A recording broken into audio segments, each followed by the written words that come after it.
So you bring up Chat GPT. Yeah. We'll also be learning about Mid-Journey and Photoshop.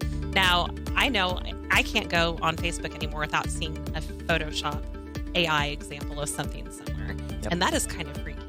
You've heard about it, and now you can learn all about artificial intelligence and how it can help you in your workplace. I'm Becky Kiser with Hayes Post and Eagle Radio, and I'll be talking with Sarah Wasinger, president of the Hayes Chamber, and her guest Aubree Broyles, digital media supervisor at Nex-Tech, on this episode of the Post Podcast. We're so excited about this event that we have coming up, Becky. This sounds fascinating. I read a little bit about this, and it's like, ooh, I need to go, because it's one of those things I think that you're either really into it or you're scared to death, and there's got to be a happy medium.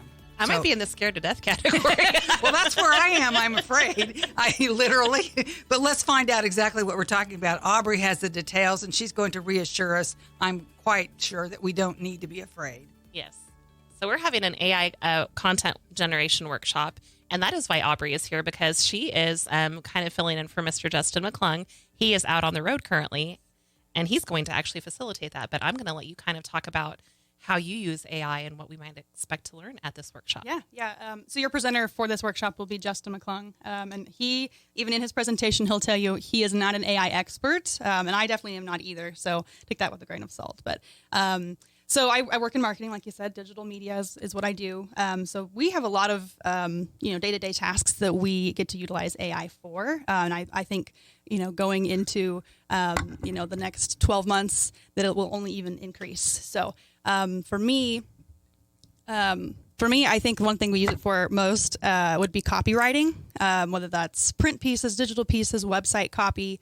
You can tell it to write text that is optimized for SEO, things like that. So in the digital world, that's okay. Aubree, You're using terms here that some search people engine might not optimization. know. Very good. Search engine optimization. You got it. SEO. I just learned that not too long ago, actually. But the first thing you were talking about copywriting, and I know what you're talking about, but my head first went to something that is copyrighted by the powers law. that be, the law. Yeah. Exactly. That's not what you're referring to. Right. Yeah, we're talking about like writing text that's Writing used your in text. marketing, essentially. Okay. Like if you have a newsletter or a weekly email blast that you send out to customers, this could be something that you could utilize to save some time. Mm-hmm. Yeah, or think of all the text on your website. If you highlight a certain product or service, that's going to be there's going to be a block of text there about that thing, and you have to write it in a certain way that appeases Google, as I like to say. Back to the SEO comment, Chat GPT or AI can help you write that text in a very efficient way, and it spits it out in seconds. Something that might take you hours to actually write normally. So you bring up Chat GPT. Yeah. We'll also be learning about Mid-Journey and Photoshop.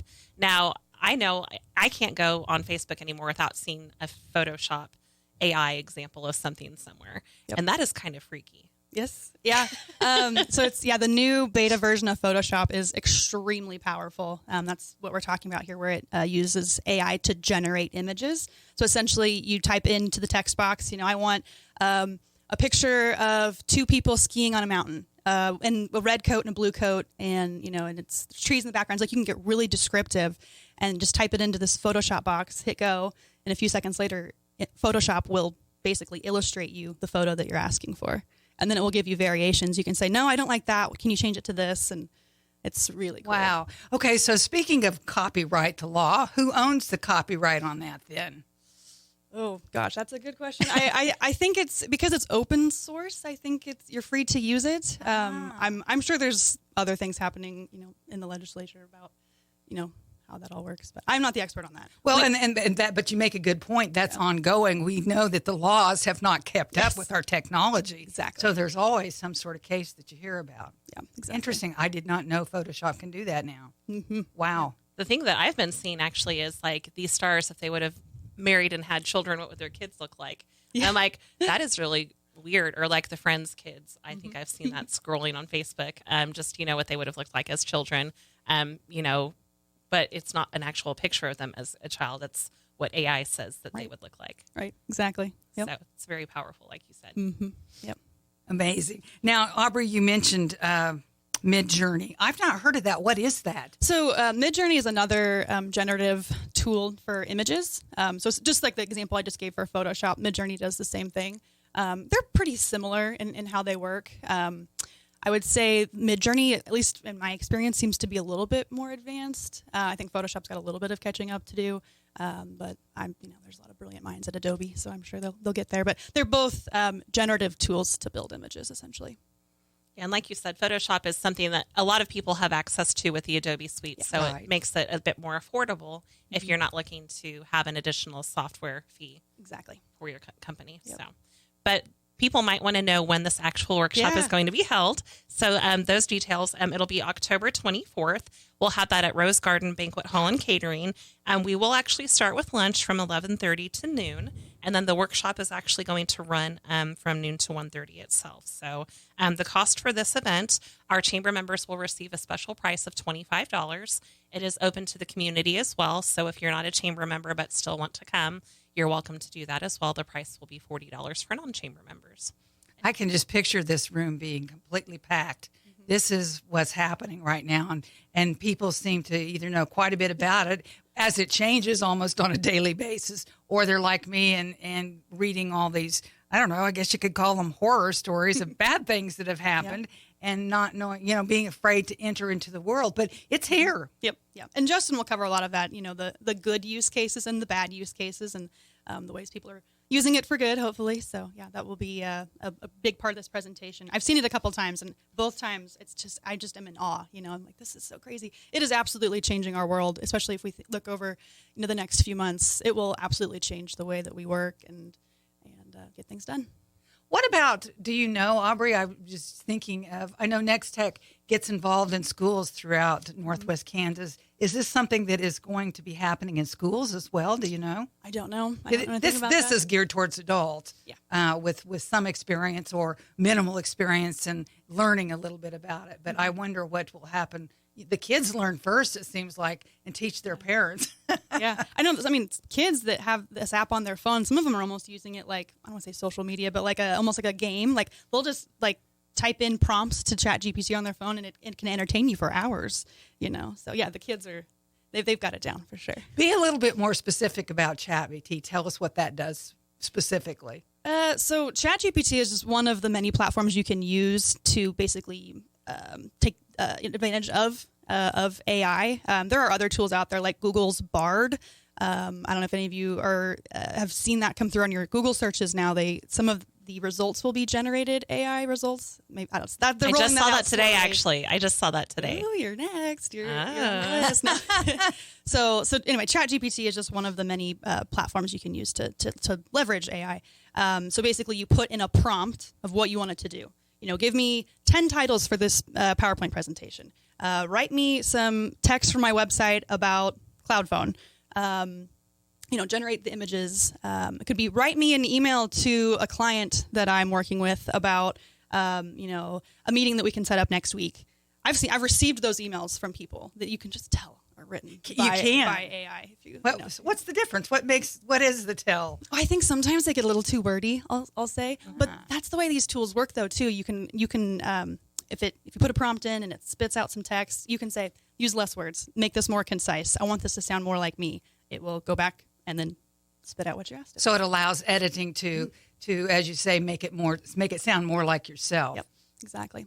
Interesting. Yep. So do you use these tools a lot in your job, Aubree? I do quite a bit. Probably not as much as Justin does for sure, but I've definitely found some ways in my job to save me some time to get things done quicker, and honestly, sometimes it's better.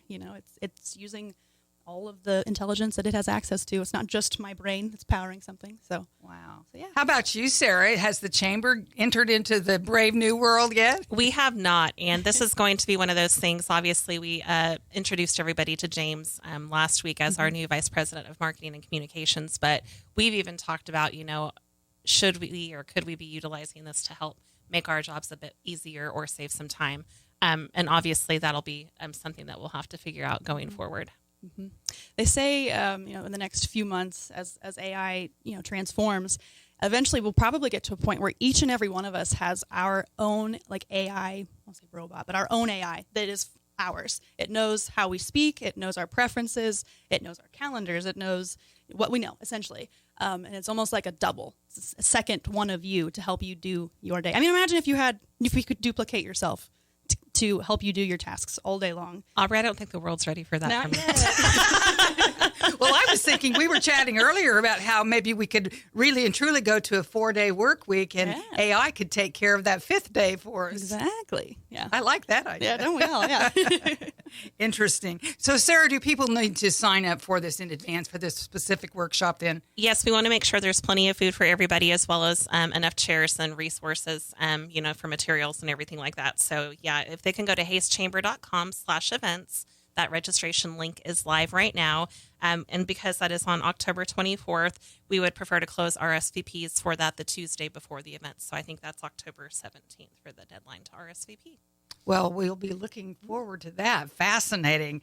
I'm sure people will learn a lot. So, Sarah, we also want to give you the opportunity to talk about the busy week ahead that you have at the Chamber. Lots of activities as usual. Yes. So tomorrow is the culmination of our leadership book discussion for 13 Ways to Kill Your Community. The author, Doug Griffiths, will be joining us virtually, so excited about that. Yes. October 10th as well, we'll have our HYP, our Hays Young Professionals route for trick-or-treats so others can eat. They are going to meet at 6 p.m. at the corner of 17th and Volga, so make sure that you bring some bags and maybe some warm clothes. It looks like it might be a bit chilly tomorrow night. And then October 11th will be our Igniting Leadership series. That'll be at 5:30 p.m. at Defiance's downtown location. I am actually going to be the guest facilitator for that. And we'll be talking about factions, values, loyalties, and losses. Some Kansas Leadership Center content for you, for those of you who may have gone through Leadership Hays before. And then on October 12th, we will have our HYP Advisory Council meeting. They'll be meeting at noon at Bank of Hays, because that same day and time we'll also be having our ribbon cutting with one of our newest members, Mason's Morning Light Foundation, at the Welcome Center. And then Friday, October 13th, we will have a ribbon cutting and chamber chat with Women Who Lead. They were formerly known as the Wonder Women League. That will be held at 9 a.m. at 1200 Main Street. And then last but not least, our Hays Young Professionals will have their annual tailgate for Fort Hays Tiger football at 11 a.m. on Saturday. They will be meeting in the grass on the east side of Lewisfield Stadium. And last but not least, just wanted to give a plug because we do have some other training opportunities coming up for folks. We have a board training for the Chamber of Commerce Executives of Kansas. They're hosting this for free. It will actually be held on October 18th. And then that is going to be from 10:30 to 1 o'clock, so people can register for that. Again, lunch is included, but that's free. And then we have LeaderCast with the Fort Hays State University Management Development Center scheduled for October 26th. And we talk about artificial intelligence for this training workshop for today, but they are talking about human intelligence. So kind of a nice dichotomous relationship there, I guess, if you will. So. Interesting. So humans still count, apparently. We do. We do.